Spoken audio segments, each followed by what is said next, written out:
Bonjour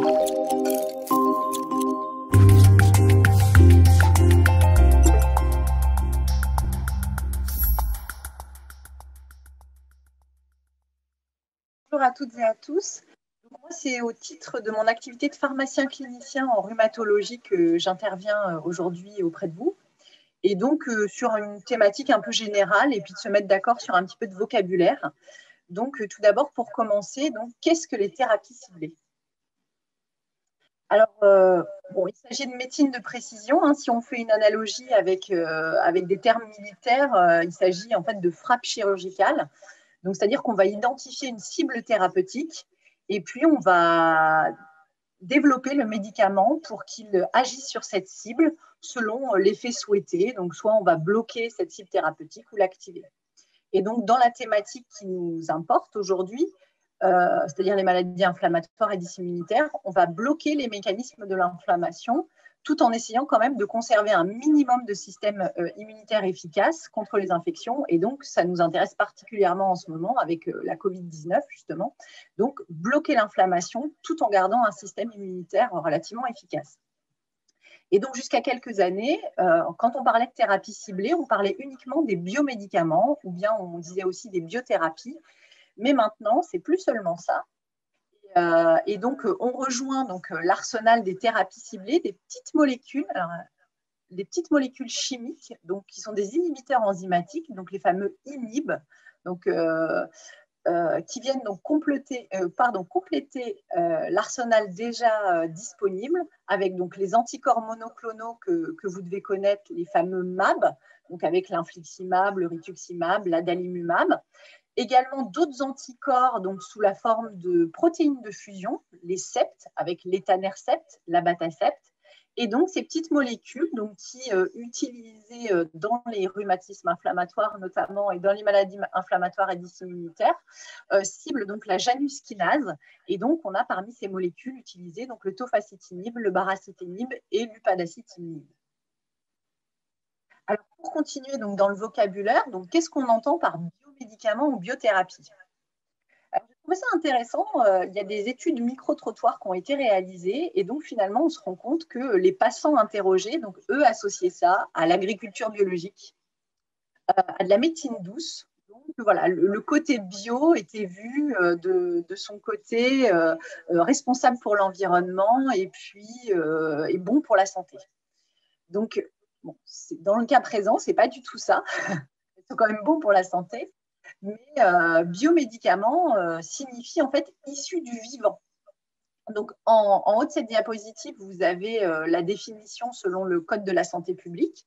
Mais en quelques mots, un biomédicament, ça désigne une macromolécule, donc quand même, une molécule thérapeutique d'une certaine taille, utilisée donc à des fins thérapeutiques et donc produite à partir du vivant.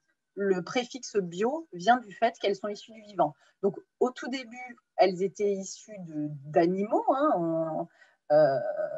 d'organismes vivants, pardon. Et aujourd'hui, plus particulièrement, elles sont issues de cellules. Et donc, si on veut citer quelques biomédicaments très connus, donc on a l'insuline, on a l'héparine, on a les anticorps monoclonaux, les fameux anticorps thérapeutiques, et donc les vaccins non vivants. Et donc, ces macromolécules, ces biomédicaments sont principalement de nature protéique. Et donc, si on les administrait par voie orale, ils seraient dégradés par les enzymes digestives. Et donc, on ne peut se permettre qu'une administration par voie parentérale, c'est-à-dire intraveineuse, sous-cutanée ou bien intramusculaire pour les vaccins notamment. Alors, je ne vais pas rentrer dans les détails, rassurez-vous, mais voilà, pour reprendre par exemple la production de biomédicaments par la technique de l'ADN recombinant, donc vous voyez ici nos fameuses cellules issues du vivant, donc cellules humaines, cellules de bactéries, donc pour lesquelles on va extraire l'ADN, on va faire notre petite tambouille, on va prendre ce qui nous intéresse, on va recoller ça, bon, c'est schématique, sachant qu'en plus je ne suis pas une grande experte sur le sujet, donc je ne rentrerai pas dans le détail. Et donc, on va les réinjecter dans la bactérie et donc elles vont se répliquer, elles vont se multiplier. Et donc, dans ces grands bio-incubateurs, donc par une technique de fermentation, on va en produire en très grande quantité. Et par la suite, donc, l'industrie pharmaceutique va concevoir le biomédicament. Alors, pour ce qui s'agit des mécanismes d'action des biomédicaments, donc il y a deux grands principes de mécanismes d'action. Donc, soit le biomédicament est utilisé à visée substitutive, donc il vient corriger une insuffisance, donc c'est par exemple l'insuline, l'héparine, les hormones de croissance.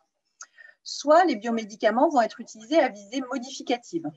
Et donc là, ils viennent modifier une réaction physiologique de l'organisme, donc soit par un effet agoniste, donc qui va dans le sens de la réponse naturelle, soit au contraire par un effet antagoniste, donc qui va à l'inverse, soit par un effet neutralisant, donc on va inhiber la réaction physiologique, ou au contraire, on va la déclencher. Et donc, c'est le cas des vaccins, des interférons et des fameux anticorps thérapeutiques.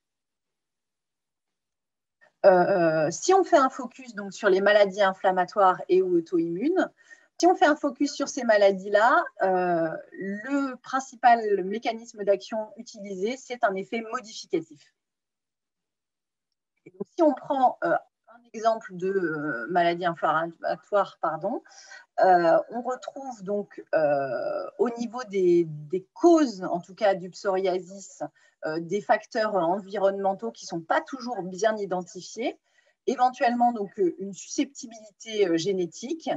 Et donc tout cela va être à l'origine d'une activation des cellules de l'immunité qui vont sécréter donc des cytokines pro-inflammatoires. Et donc tout cela va déclencher une cascade inflammatoire et donc être à l'origine des lésions cutanées, en tout cas pour ce qui s'agit du psoriasis. D'un point de vue thérapeutique, vous voyez ici un autre schéma donc, qui reprend la cellule de l'immunité, toutes ces molécules, ces interleukines, le TNF-alpha qui sont comment dire, des médiateurs de l'inflammation et qui sont hyper activés dans cette cascade de l'inflammation jusqu'à aller léser les kératinocytes dans le psoriasis. Et donc, vous voyez que tout cet mécanisme est un prétexte voilà, est une cible thérapeutique pour l'industrie pharmaceutique. Et donc, vous voyez sur cette diapo citer différents noms de médicaments, par exemple l'adalimumab, l'étanercept, l'infliximab, le certolizumab sur le TNF-alpha, et donc l'ustekinumab sur l'action anti-IL-12, IL-23. Sur cette diapo, on parlait principalement des anticorps monoclonaux. Sur celle-ci, on retrouve l'action thérapeutique des inhibiteurs enzymatiques, donc les fameux inhibiteurs de Janus kinase. Et donc, on voit bien ici, on est dans la cellule, donc on est en amont finalement de cette réaction inflammatoire, on est dans la cellule, et donc on va bloquer à l'intérieur de la cellule les mécanismes qui vont être à l'origine de la production de gènes pro-inflammatoires. Vous voyez, par rapport à cette diapo-là, du coup, on agit dans la cellule. Et donc, c'est le blocage intracellulaire qui va faire qu'on va bloquer tout ce qui est en aval. Et donc, cette fois-ci, c'est un schéma qui reprend un exemple donc, dans les rhumatismes inflammatoires avec la destruction osseuse. Et donc, on retrouve ici nos cellules de l'immunité qui sont hyperactives et donc sécrètent toutes ces molécules pro-inflammatoires. Et donc, schématisées par ces petites flèches bleues, donc on voit qu'il y a autant de cibles thérapeutiques. Donc, on retrouve les anti-TNF-alpha, le TNF-alpha comme cible thérapeutique, l'IL-1, l'interleukine 1, l'IL-6, l'IL-17, l'IL-23. Alors, si cette fois-ci, on regarde les pathologies, pas les pathologies, tous les domaines médicaux pour lesquels on développe des anticorps à visée thérapeutique, donc on voit que principalement, ils sont développés en oncologie et en hématologie, dans les hémopathies. Mais on voit que la rhumatologie est la discipline en fait, qui aujourd'hui a le plus d'anticorps thérapeutiques à sa disposition, suivie par la dermatologie et puis d'autres disciplines telles que la gastro-entérologie, par exemple, la neurologie aussi, qui est en violet à 4%. Et donc, de toute façon, les biomédicaments, les anticorps thérapeutiques sont en perpétuel développement et leur nombre ne cesse d'augmenter par rapport notamment aux molécules chimiques. Un autre point que je souhaitais aborder avec vous, parce que je le trouvais assez pratico-pratique, donc c'est le développement justement des anticorps monoclonaux et donc notamment le lien avec leur immunisation. Donc les premiers anticorps monoclonaux qui ont été développés, ont été développés donc à base de cellules de souris et donc étaient très très immunogènes.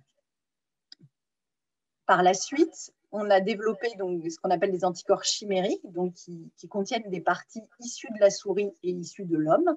C'est les fameux XIMAB. Et la recherche pharmaceutique, la recherche biomédicale a tendu vers le développement d'anticorps intégralement humains.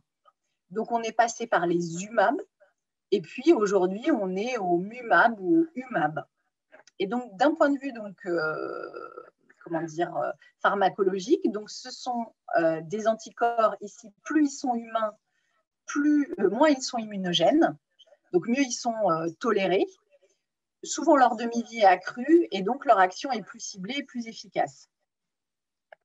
Et donc, d'un point de vue disponibilité sur le marché français, même international, du coup, ces premiers anticorps, ils ne sont plus disponibles aujourd'hui, ils étaient vraiment trop mal tolérés.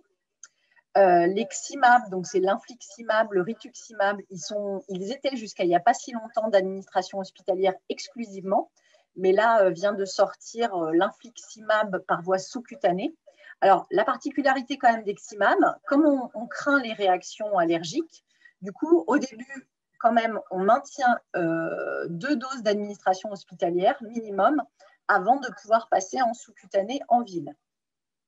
C'est le cas aussi des UMAM, donc par exemple le tocilizumab, qui a pendant de nombreuses années été disponible uniquement en administration hospitalière, et puis depuis quelques années également disponible par administration par voie sous-cutanée en ville. Et donc par contre, les MUMAB, l'adalimumab, par exemple, n'a pas nécessité d'administration hospitalière et est disponible en ville, ainsi que tous les autres MUMAB. Alors, pour continuer dans le vocabulaire, on ne pouvait pas faire un topo sur les biomédicaments sans aborder ce qu'est un biosimilaire. Un biosimilaire, c'est un médicament biologique. C'est un biomédicament, il est donc issu du vivant, et comme je vous l'ai dit précédemment, du coup, ce sont des molécules complexes. C'est donc un processus de fabrication qui est complexe. Et donc, il est impossible de garantir par chimie analytique ou biologie analytique que la molécule elle est strictement identique avec celle du médicament de référence. Et donc, c'est comme ça qu'est née la notion de similarité. Et donc, le fabricant qui veut commercialiser un biosimilaire, il doit réaliser des tests en laboratoire et chez l'humain, dans le cadre d'essais cliniques, pour montrer que sa molécule elle a bien la même efficacité, la même tolérance et la même sécurité d'utilisation que le médicament de référence. Ces biosimilaires, comme les génériques, peuvent être commercialisés uniquement après 10 ans de commercialisation du princeps ou, dans le cas présent, biomédicament de référence. Alors, visuellement, voilà ce que ça donne. Hein. Qu'est-ce qu'un biosimilaire Voilà, on ne voit pas de différence. Il peut y avoir des toutes petites différences dans la structuration de la molécule et c'est pour ça qu'on doit faire des tests. Et donc, vous voyez, par rapport à une molécule chimique telle que le papatinib, ça, en chimie analytique, on peut montrer qu'on a réussi à reproduire exactement la même molécule.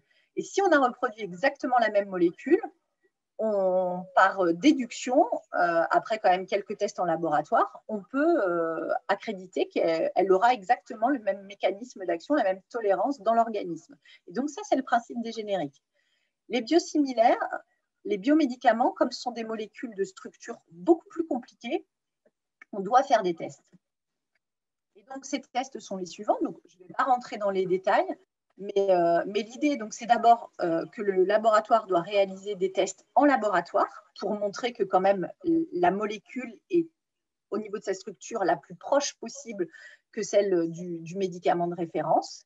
Et puis, quand il aura réussi en laboratoire à montrer qu'il a la même efficacité, la même tolérance, eh bien, on pourra faire des études cliniques pour prouver chez l'humain qu'il y a bien encore la même efficacité, la même sécurité d'utilisation et la même tolérance. Et donc, c'est à l'issue de ces études chez l'humain que le laboratoire pourra commercialiser le biosimilaire. Alors, pour finir, j'ai rappelé ici uniquement les principales familles de biomédicaments utilisés dans les maladies auto-immunes et inflammatoires, en rhumatologie et en médecine interne, parce que vraisemblablement, c'était plus la cible. Et donc, bien sûr, vous avez les anti-TNF, avec l'infliximab, l'adalimumab, l'étanercept, le certolizumab et le golimumab.